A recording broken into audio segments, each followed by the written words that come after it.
በሌላ ሰበር መረጃ የኢራንን ጥቃት ለማክሸፍ የሚሞክር ወይም ለእስራኤል ድጋፍ የሚያደርግ የትኛውም ሀገር ለከፋ ጥቃት ይጋለጣል ስትል ኢራን በይፋ አስታወቀች። ቴህራን በተለይም አሜሪካ፣ ፈረንሳይና እንግሊዝ እስራኤልን እየደገፉ ነው ስትል የከሰሰች ሲሆን በእነዚህ ሀገራት ላይም የማያዳግም እርምጃ ልትወስድ እንደምትችል በግላጭ ዝታለች።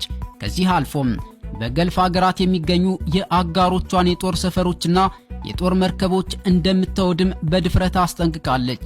የማስጠንቀቂያ የመጣው ኢራን ከእስራኤል ደርሶብኛል ላለችው ጥቃት የአጸፋ እርምጃ እየወሰደች መሆኑን በገለጸችበት ወቅት ሲሆን በዚህም የእስራኤልን የኒውክሌር ጣቢያ ኢላማ ማድረጓን አንዳንድ መረጃዎች እየጠቆሙ ይገኛሉ።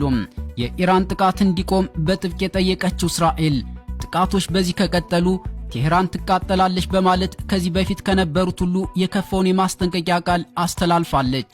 ይህ የእስራኤል ምላሽ የሁለቱን ሀገራት የአጸፋ ጥቃት በከፍተኛ ሁኔታ እንዳጦዘውና ሁኔታውን ወደማይመለስበት ደረጃ ሊያደርሰው እንደሚችል ስጋት ፈጥሯል። ወዲህ ደግሞ ኢራን ኢትዮጵያን በቀጥታ አደጋ ውስጥ ሊከት የሚችል እርምጃ ወስዳለሁ ማለቷ ተሰምቷል። ምሽቱን የኢራን ብሔራዊ ቴሌቪዥን ባወጣው መረጃ ኢራን ኢትዮጵያን በቀጥታ አደጋ ውስጥ ሊከት የሚችለውን እርምጃ ወስዳለሁ ማለቷ አነጋጋሪ ሆኗል። በዚህም መሰረት ኢራን እስራኤልን እንዳላጠቃ ለመከላከል የሚሞክሩትን አሜሪካ፣ እንግሊዝና የአውሮፓ ሀገራት ወታደራዊ ጣቢያዎችንና መርከቦቻቸውን በቀጥታ ማጥቃት ጀምራለች ስትል ይፋዊ መግለጫ ሰጥታለችም። እንደሚታወቀው ሁሉም የተጠቀሱት ሀገራት የወታደራዊ ጣቢያና ባህር ኃይላቸው በአንድ ላይ ተከማችተው የሚገኙትና የሚተላለፉት በጅቡቲ ነው። ጅቡቲ ደግሞ የኢትዮጵያውያን ህልውና የሆነው የኪራይ ወደብ ባለቤት ነች።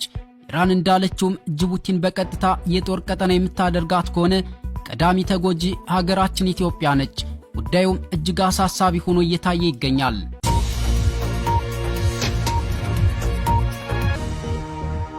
ወደ ሌላኛው ሰበር መረጃ ስናልፍም የኢራን የስለላ ኃይል በአገሪቱ የተለያዩ ግዛቶች 16 የሞሳድ ተባባሪዎችና ሰላዮችን በቁጥጥር ስር መዋሉ ተሰምቷል። ኢራን ውስጥ ከፍተኛ መነቃቃትን የፈጠረ ዜና ነው የተሰማው።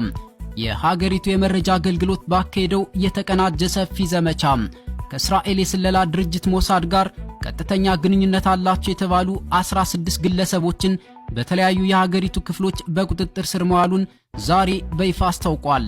ይህ ድርጊት የኢራንን የውስጥ ደህንነት ለማጠናከርና የውጭ የስለላ መረቦችን ለማጋለጥ የተወሰደ ትልቅ እርምጃ መሆኑን የኢራን ባለስልጣናት ገልጸዋል። የተያዙት ግለሰቦች ማንነትና የተከሰሱበት ዝርዝር ወንጀል እስካሁን በይፋ ባይገለጽም በአገሪቱ ላይ የስለላ ተግባር ሲፈጽሙ ሚስጥራዊ መረጃዎችን ለሞሳድ ሲያቀብሉ እንዲሁም የኢራንን ብሔራዊ ደህንነት የሚጎዱ ተግባራት ላይ ተሰማርተው እንደነበር ተጠቁሟል።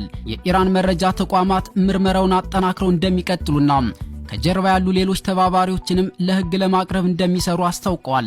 ይህ ክስተት በኢራንና በእስራኤል መካከል ያለውን የሻከረ ግንኙነትና የስለላ ፍልሚያ ይበልጥ የሚያጋንን እንደሚሆን የፖለቲካ ተንታኞች ስጋታቸውን እየገለጹ ነው። የእስራኤል መንግስት በጉዳዩ ላይ እስካሁን የሰጠው ይፋዊ ምላሽ አልተገኘም። በሌላ